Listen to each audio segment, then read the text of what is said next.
باپ اور بیٹے اور روح القدس کے نام میں آمین۔ ہمارے لیے آج کی تلاوت مقدس یوحنا کا پہلا خط، اس کا دوسرا باب اور اس کی 22ویں آیت سے لے کر 28ویں آیت تک۔ کون جھوٹا ہے سوا اس کے جو یسوع کے المسیح ہونے کا انکار کرتا ہے؟ جو باپ اور بیٹے کا انکار کرتا ہے وہی مسیح کا مخالف ہے۔ جو کوئی بیٹے کا انکار کرتا ہے وہ باپ کے ساتھ شرکت نہیں رکھتا۔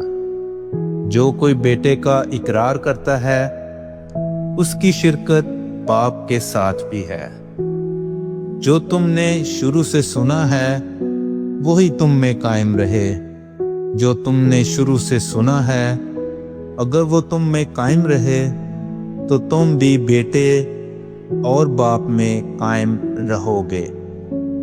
اور جو وعدہ اس نے ہم سے کیا ہے وہ یہی ہے، یعنی ہمیشہ کی زندگی۔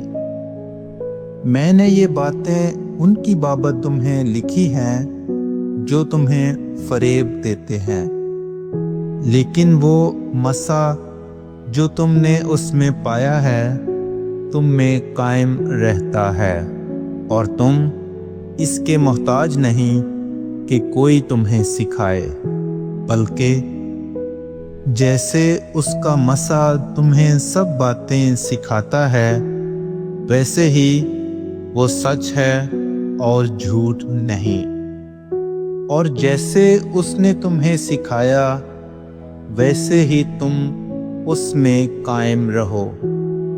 اب اے بچوں، تم اس میں قائم رہو تاکہ جب وہ ظاہر ہو تو ہم خاطر جمع رکھیں اور اس کے آتے وقت اس کے آگے شرمندہ نہ ہوں۔